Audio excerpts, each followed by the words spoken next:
ตู้คีบตุ๊กตาในเกาหลีบ่ผิดกฎหมายแม่นอีหลีบ่อะมื้อนี้แอนสิพาไปเบิ่งอือเฮาก็ย่างเลาะไปเล่นข้ามสะพานข้ามถนนย่างเลาะไปเรื่อยๆเนาะก็บ้านนี้เขาใส่ใจเด็กน้อยเนาะพี่น้องเนาะสนามเด็กเล่นหลายๆเลาะมาข้างหนทางก็เห็นหมากอีหยังนี่นะในบ้านเฮามีบ่ฮึอยู่ไทยเฮามีบ่ฮึ แอดว่าน่าจะบ่มีเนาะมันเห็นแต่ในการ์ตูนแหมอันที่เป็นกะรอกถือเอาไปหวงคักๆหั้นนะแม่นบ่คือพี่น้องเบิ่งซอยกันกว่ามันแม่นมากพี่จังแต่เห็นยายเอามาเอ็ดกับข้าวอยู่เด้นี่เราว่าเอามื้อไว้เฮ็ดกับข้าวเวลามันหล่นน่ะเรามักสิมาเก็บ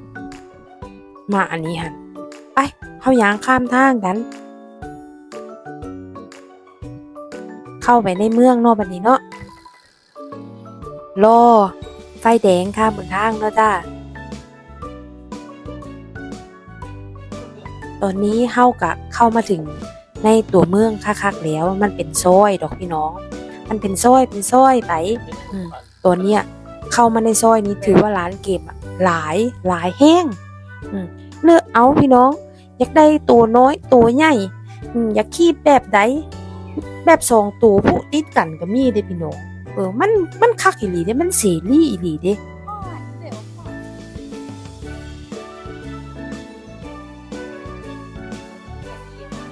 แล้วก็ร้านเขาตกแต่งอย่างงามบ่แม่นอันร้านคาราโอเกะเข้าไปโอ้ยแสงไฟยิบ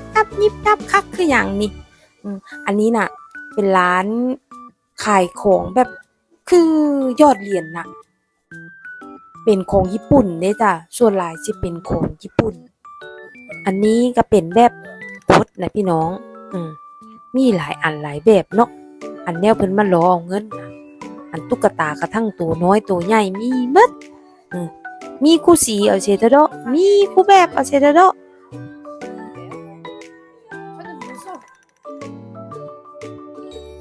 คันแม้นให้หยังถู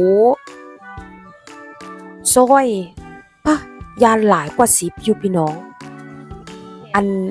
บ่าล้านเล่นล้านก็มีป้าดว่ะถามโอป้า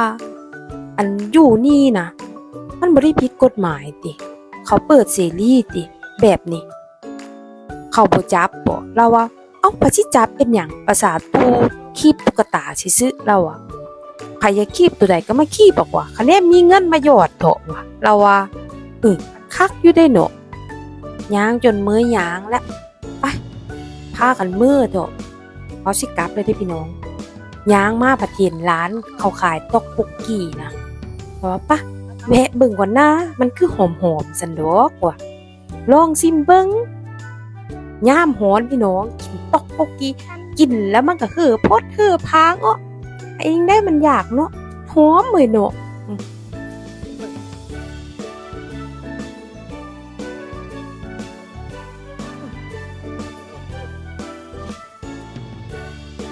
ตอกโปกีส่วนหลายเขาขายดีเขาชื่อขายหน้าหนาวอากาศหนาวแล้วมากินของร้อนๆร่างกายจะได้อบอุ่นเราเป็นบ้ายพี่สั่งดอก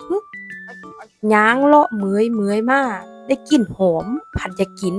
โยคือมันก็พดออสันแล้วเนาะตอกโปกีเพิ่นก็เอ็ดสดๆใหม่ๆเนาะพดออกๆอยู่แม่โอ้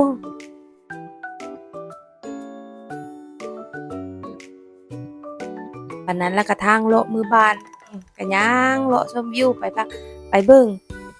มันก็เป็นตาเลาะอยู่ได้พี่น้องคันมันบ่ร้อน